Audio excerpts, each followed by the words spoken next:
우리가 이제 디도서 2장 말씀을 통해서 바른 교훈에 합당한 삶이 뭐냐라고 하는 것을 함께 정리를 하고 있습니다. 그래서 교훈에 합당한 우리의 일상생활, 나이별로 정리를 하고 있죠. 그래서 앞부분에서는 표현이 좀 번역된 표현이 조금 껄끄럽습니다만 늙은 남자, 그 다음에 늙은 여자, 그렇게 함께 나눴고요. 또 4절에 보면 젊은 여자 이렇게까지 다뤘습니다. 이제 6절부터 나오는 내용은 젊은 남자들에 대한 교훈입니다. 그런데 6절에 보니까 너는 이와 같이 젊은 남자들을 신중하도록 권면하되,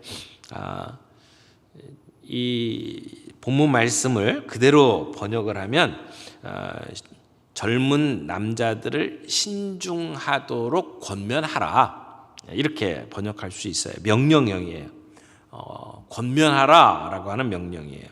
그래서 이제 이 디도에게 젊은 남자들을 권면해야 된다라고 지금 사도 바울이 이야기를 하는 것이죠.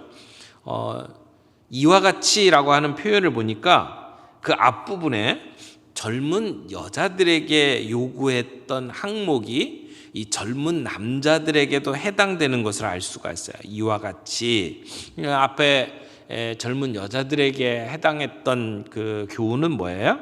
가정에 충실해라, 그리고 자녀들을 사랑해야 된다, 이런 명령이었잖아요.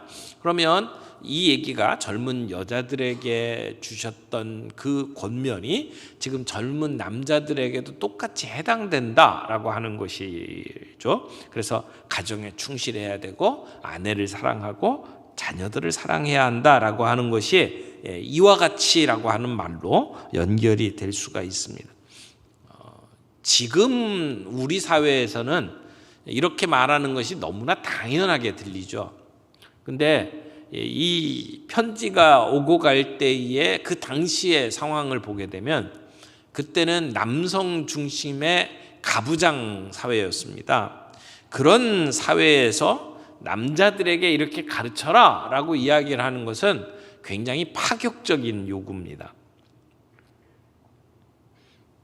질서상 가정의 이제 그 리더십이 남자들에게 주어진다라고 이야기를 하지만 근본적으로는 남자와 여자가 동등하다, 남성과 여성이 동등하다라고 하는 이야기거든요. 이와 같이라고 하는 표현을 통해서 그 당시로서는 굉장히 혁명적인 이야기를 사도 바울이 하고 있다, 이렇게 말하고 있습니다. 그런데 뭘 권면하라고 이야기해요? 남자들을 신중하도록 권면하되라고 돼 있어요. 그러니까 권면해야 되는데 신중해라. 근데 신중하라라고 하는 이 덕목도 앞부분에 젊은 여자들에게 요구했던 덕목입니다. 자기를 스스로 억제하라라고 하는 명령이죠. 젊은 사람들이 자기 자신을 억제하고 잘 추스르는 것이 쉽지 않은 일입니다. 젊을수록 충동적이기 쉽습니다. 뭐 하고 싶은 것도 많고 그리고 할 수 있는 것도 많다고 생각하는 때잖아요. 그런 때에 신중하도록 권면하라. 혈기와 야심에 그리고 자기의 혈육에 따라서 활동하기 쉬운 그러한 나이대의 사람들에게 바른 교훈으로 잘 가르쳐야 된다라고 이야기를 하는 겁니다. 또 동시에 음란한 세대를 살아가는 이 젊은이들에게 순결을 강조하라라고 하는 말일 수도 있습니다. 그래서 사도 바울이 여기 6절 말씀에서 명령하고 있는 중요한 핵심 명령은 권면하라는 것입니다. 너는 이와 같이 젊은 남자들을 신중하도록 권면하라. 그러니까 지금 이제 목회를 하고 있는 디도에게, 근데 디도가 지금 나이가 많지 않아요. 디도도 어린 축에 속한 그러한 사람입니다. 그러니까 젊은 남자에 속한 목회자에게 너는 이렇게 성도들에게 권면해라 라고 이야기를 하면서 나이가 많으신 어르신들에게 가르치는 방법, 젊은 사람들에게 복음에 합당한 삶을 어떻게 살아야 되는지 가르쳐라 라고 이야기를 하는 거죠. 그래서 권면하라고 이야기를 했어요. 동시에 7절 말씀 보세요. 범사에 내 자신이 선한 일에 본을 보이라 이렇게 이야기하고요.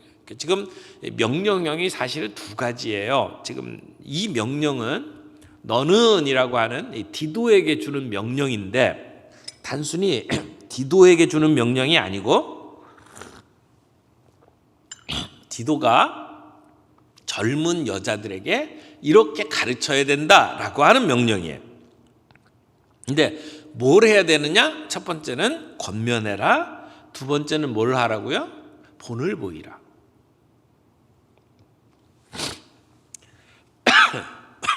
지금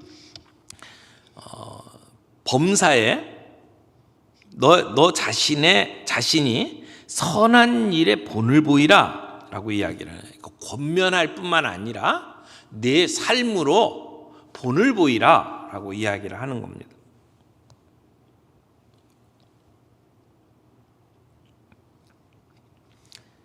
디도는 자기가 가르치는 말씀을 삶으로 보여줘야 됐어요. 몸소 보여줘야 됐습니다.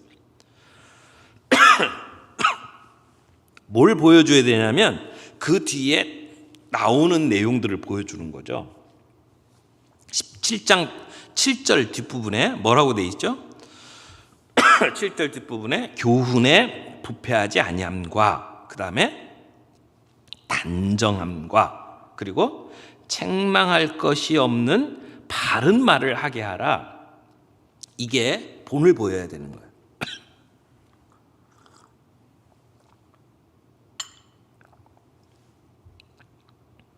보면 그 모든 것을 합해서 선한 일이라고 표현을 하는 거죠. 선한 일에 본을 보여라. 근데 그 선한 일이 뭐냐?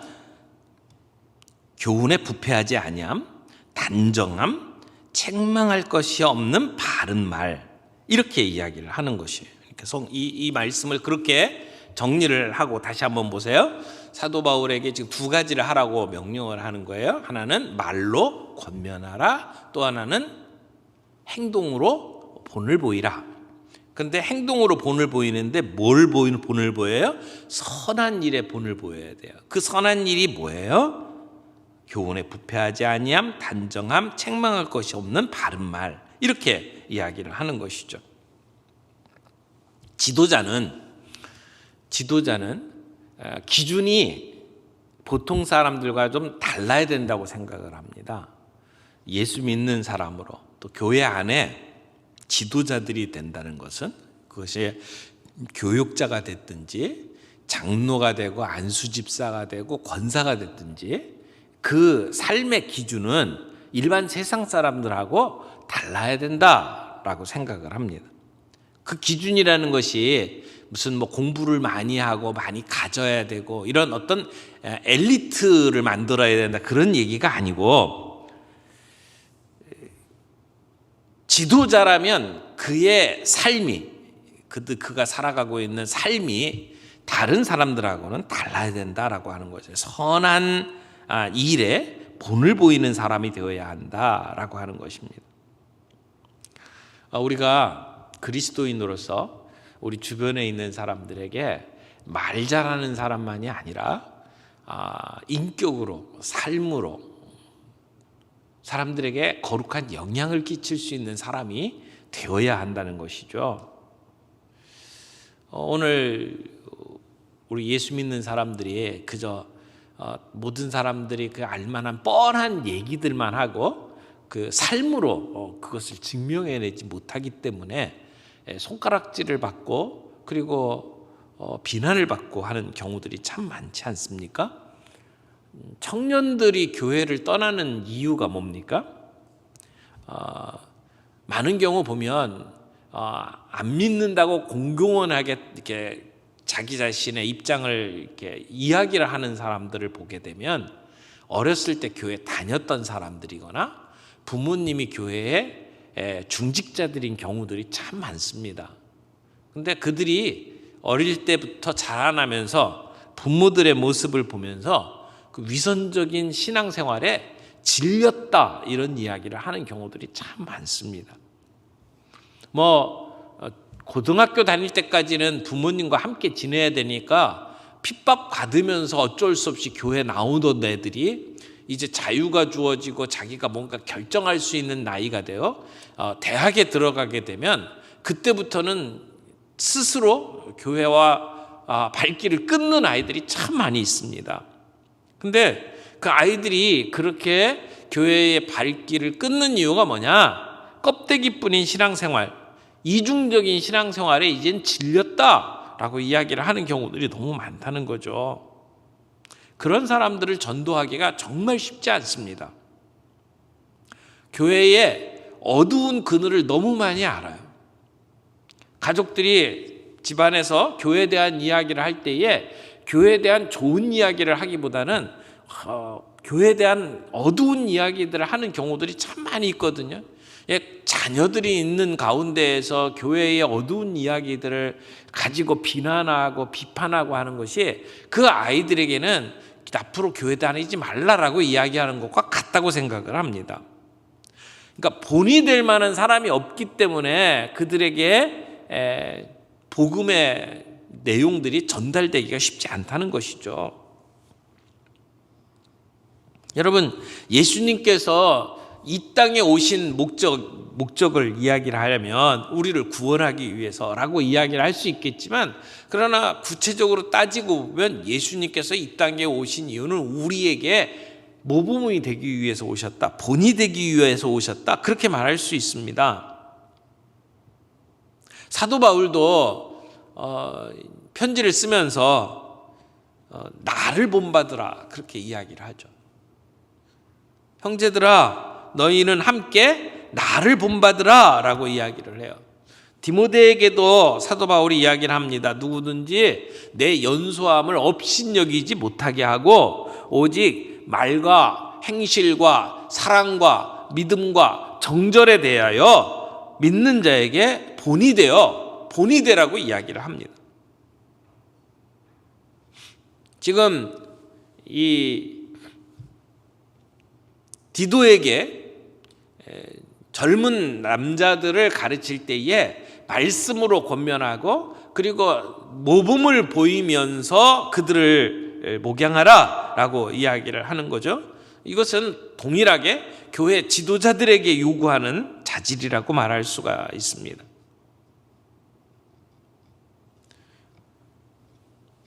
모범을 보이면서 그러면서 권면하고 가르치는 것이 필요하다는 것이죠. 여기 교훈에 부패하지 아니함이라고 얘기했는데, 이 부패하지 아니함이라고 하는 말은 깨끗함, 청렴함, 고결함 이런 뜻을 갖고 있어요. 그러니까 가르침의 내용일 뿐만 아니라 가르침의 동기까지도 포함하는 말이라고 생각을 합니다. 우리가 가르치는 그 말씀이 우리의 삶 속에서 일치하면서 살아가는 것이 필요하다는 것이죠. 깨끗하고 청렴해야 된다. 말과 행동이 일치해야 된다. 또 하나, 단정함이라는 표현을 썼어요. 이 단정함이라고 하는 표현도 단정하다 그러면은 옷 매무새가 단정하다 이런 표현으로 우리가 많이 쓰는 단어이긴 한데, 여기서 말하는 이 단정함이라는 말은 진지하다 또는 위험이 있다 그런 뜻이에요. 그러니까 다른 표현들을 보게 되면 성경에서도 집사들의 자격종의 쪽에 단정하며라고 표현을 하고 있어요. 다른 데에서는 경건하며, 똑같은 단어를 번역을 했는데 경건하며라고 하는 말로 번역하기도 했어요. 그러니까 그 삶을 살아가는 태도가 농담처럼 살아가지 않는다는 얘기예요. 진지하다 하는 말과 행동이 진지하다. 하고 이런 표현을 이야기할 수 있습니다. 그러니까 하나님께서 사용하셨던 사람들의 삶을 들여다보면 그들의 삶 속에 이런 진지함이 있었던 것을 우리는 보게 됩니다. 하나님 앞에 경외하는 마음을 가지고 살아갔던 아주 진지한 모습들. 또 책망할 것이 없는 바른 말. 여기 두 가지 표현이 되어 있는데 우리의 말에 대한 이야기예요. 사실 사람들에게 문제가 되는 우리의 삶의 가장 많은 부분이 말로 일에 시작하는 경우들이 참 많잖아요. 안 해도 될 말, 쓸데없는 말, 우리 참 많이 하잖아요. 근데 말에 대한 이야기를 하면서 두 가지 수식어를 달고 있는데 하나는 책망할 것이 없는 말, 그 다음에 바른 말. 두 가지가 필요해요. 책망할 것이 없는 말, 바른 말.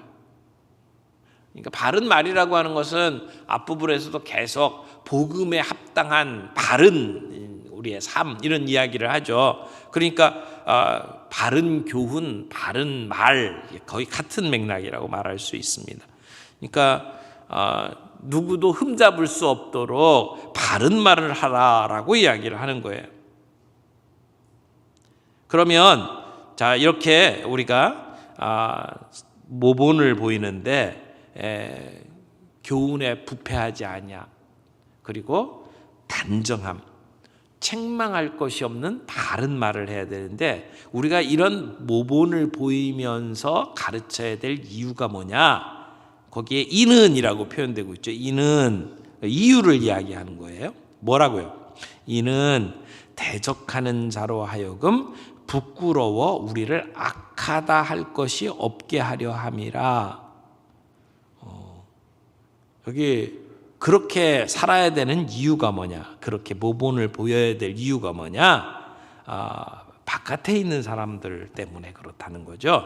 우리를 대적하는 사람들에게 할 말이 없도록 만들기 위해서 이렇게 이야기를 하는 거예요. 그러니까 세상 사람들이 교회를 향해서, 믿는 사람들을 향해서 비난할 것이 없도록 만들어라 라고 하는 이야기죠. 그러니까 지도자가 본을 보이고 책망할 것이 없는 바른 말을 가르쳐야 되는 이유가 뭐냐? 우리의 대적자들이 우리를 비판할 거리를 찾지 못하도록 해야 되기 때문에 라고 이야기를 하는 거예요. 우리는 이 세상 사람들이 살아가는 상식에 맞게 살아야 된다고 생각을 합니다. 상식 이하가 아니에요. 신앙생활은 상식보다 밑바닥으로 내려가면 안 됩니다. 상식 수준을 넘어서야 된다고 생각을 해요. 상식을 뛰어넘는 삶이 되어야 되지 상식 이하의 삶이 되어서는 안 된다는 거죠. 예수 믿는 사람들을 향해서 비난할 거리를 찾지 못해서 스스로 부끄러워 물러가도록 만들기 위해서다라고 이야기를 하는 겁니다. 이 대적자들이 하고 있는 교훈은, 그들이 하는 말은 부패한 교훈이죠. 반면에 우리가 믿고 살아가는 우리의 교훈은 바른 교훈이다라고 이야기를 합니다. 부패한 교훈은 자기의 배를 채우기 위한 교훈이죠. 자기의 이익만 따라가는 그러한 가르침들입니다. 그래서 그들의 양심은 더러워지고 그 더러운 짓을 하면서도 부끄러워하지 아니하는 것, 이것이 대적자들의 부패한 교훈이에요. 어쨌든 자기의 이익만 챙기면 된다라고 생각하는 이 세상의 풍토 속에서 우리는 바른 교훈을 따라가야 된다는 것입니다. 오늘 우리가 믿는 것을 말합니다. 근데 믿는 것을 말하고 그대로 살아가는 게 필요해요. 그래서 우리의 복음은 단지 설득력 있는 말로 이루어지는 것이 아니라 우리의 인격과 삶으로 보여주는 복음이어야 한다, 이렇게 말할 수가 있죠. 절대 진리가 없다, 상대적인 진리밖에 없다라고 주장하는 이 세상 속에서 우리는 가장 확실한 복음 전도 방법을 우리가 취해야 되는데, 그것은 말로만 전하는 게 아니라 우리의 인격과 삶으로 증명해내는 복음 전도해야 된다라고 말할 수 있는 겁니다. 오늘 우리 교회에서 자라나는 아이들이 우리 교회의 성인들을 보면서 나도 저렇게 살아야겠다라고 마음속에 소원을 갖고 자랄 수 있도록 만드는 교육이 필요하다고 생각을 해요. 우리 유치부부터 시작해서 유초등부, 중고등부, 청년부에 이르기까지 자기의 롤 모델이 우리 교회 안에 장로님, 권사님, 집사님들의 모습을 보면서 나도 저렇게 돼야지라고 생각이 들 수 있도록 만드는 교육이어야 된다고 생각을 합니다. 강대상에서 전해지는 설교가 아니라 설교뿐만 아니라 우리의 인격과 삶으로 아이들에게 그걸 증명해내는 어른들이 좀 필요하다고 생각을 합니다. 그래서 아이들이 마음속에 꿈을 갖도록 나도 우리 집사님처럼 저런 사업가가 될래. 나도 우리 집사님처럼 저런 변호사가 되고 또는 저런 의사가 되고 저런 선생님이 되고 싶다라고 이야기할 수 있는 롤 모델이 우리 교회 안에 있어야 된다고 생각을 합니다. 우리 시대의 어른들이 그런 아름다운 그 롤 모델을 보여줄 때 우리 아이들이 꿈을 가지고 자랄 수 있잖아요. 그래야 우리 교회 안에서 믿음이 다음 세대로 계승될 수 있잖아요.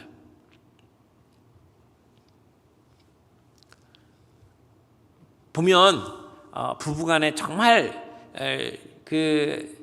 사랑하는 모습을 보면서 나도 결혼하면 저 집사님, 저 권사님처럼 되고 싶어 라고 이야기할 수 있는 아름다운 가정생활의 모범이 우리에게 보여져야 된다고 생각을 합니다.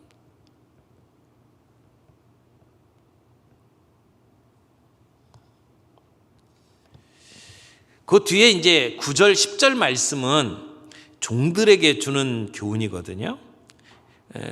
종들과 상전들의 관계 속에서 주어지는 내용들이에요. 이것을 좀 보게 되면 오늘 이 시대 속에 직장 생활에 비유할 수 있는 말씀이라고 생각을 합니다.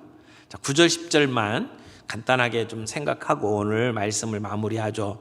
종들은 자기 상전들에게 범사에 순종하여 기쁘게 하고 거슬러 말하지 말며 훔치지 말고 오히려 모든 참된 신실성을 나타나게 하라. 이는 범사에 우리 구주 하나님의 교훈을 빛나게 하려 함이라.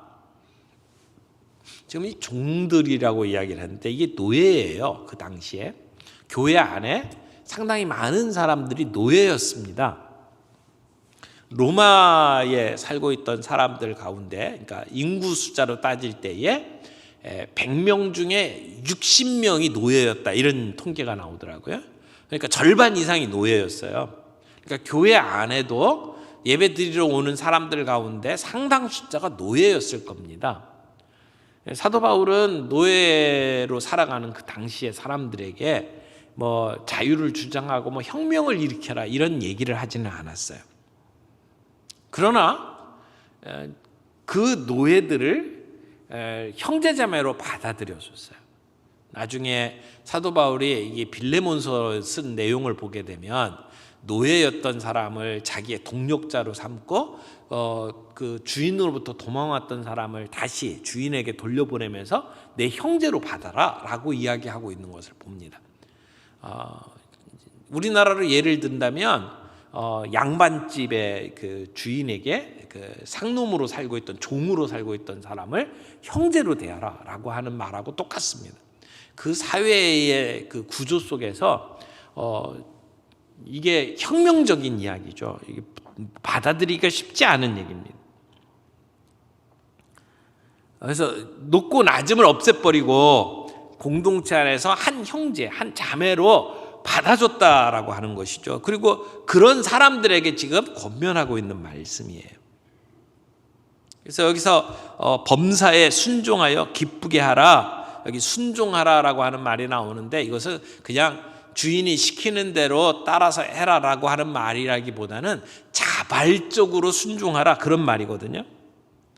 그러면서 거슬러 말하지 말고, 그리고 훔치지 말라. 그러니까 불평하거나 자기 주장하거나 그런 그 태도를 보이기보다는 겸손하게 자기의 역할을 감당하는 삶을 살아라. 그러면서 훔치는 주인의 것들을 그냥 슬쩍슬쩍 빼나가는, 횡령하거나 착복하거나 좀도둑 같은 그러한 삶을 살면 안 된다라고 이야기를 하는 거죠. 그러면서 주시는 말씀이 모든 참된 신실성을 나타나게 하라라고 이야기를 합니다.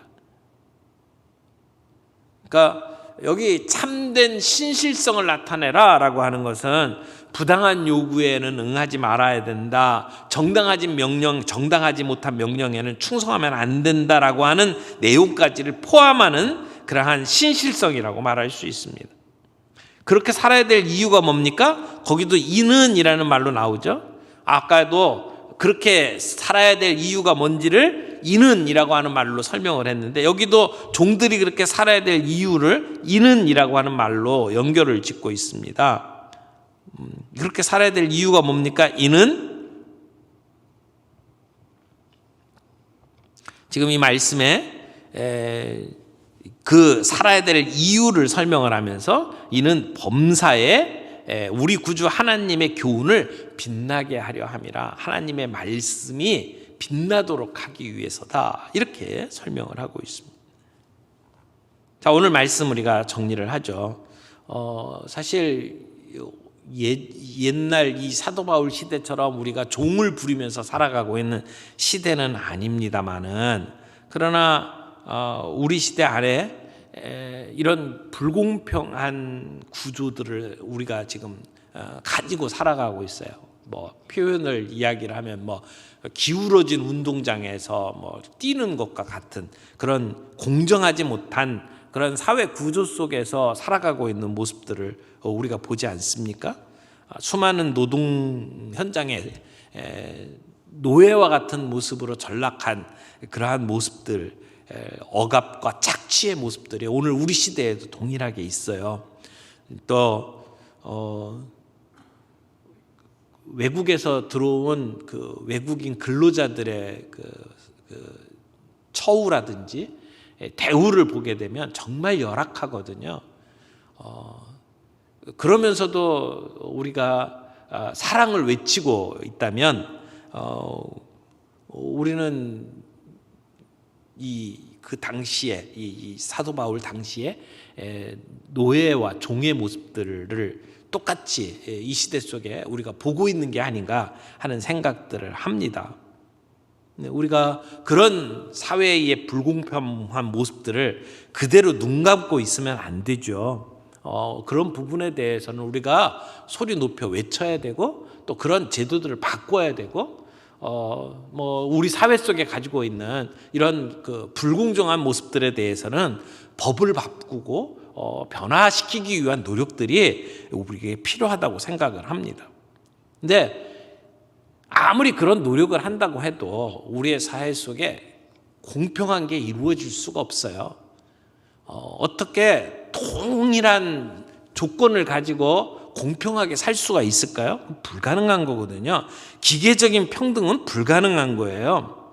그러나 그러한 사회 속에서 그리스도의 사랑을 가지고 서로를 환대하는, 서로를 형제로 받아들일 수 있는 그 마음의 자세가 오늘 우리들에게 필요하지 않을까요? 비록 사회가 악하더라도 우리가 그리스도인답게 살아야 될 이유가 여기에 있다고 생각을 합니다. 그래서 오늘 종들에게 주었던 이 교훈도 오늘 시대 우리에게도 동일하게 해당되는 말씀이다, 그렇게 말할 수가 있을 겁니다. 우리 예수 믿는 사람들이 이 세상 속에서 복음에 합당한 삶을 살아야 되는 것은 우리가 위치가 어떤 위치든지, 우리가 집에서 아이들을 돌보는 가정주부인지, 직장에 나가서 일하는 사람이든지, 사업을 하고 있는 사업주든지, 아니면 고용되어서 일하고 있는 직원이든지 관계없이 우리는 이 모든 우리의 삶 속에서 교훈에 합당한 바른 삶을 살아야 한다라고 말할 수가 있을 겁니다. 오늘 사도 바울은 디도에게 성도들을 이렇게 말씀으로 권면하고 그리고 모범을 보이면서 가르쳐라 라고 이야기를 했어요. 우리는 늘 배워야 된다고 생각합니다. 주님 앞에 서는 그 순간까지 우리는 늘 말씀 앞에 자신을 돌아보고 계속 배워야 되고 계속 변화되어야 된다고 믿습니다. 오늘도 이 말씀을 통해서 우리가 배울 수 있는 말씀이 뭘까요?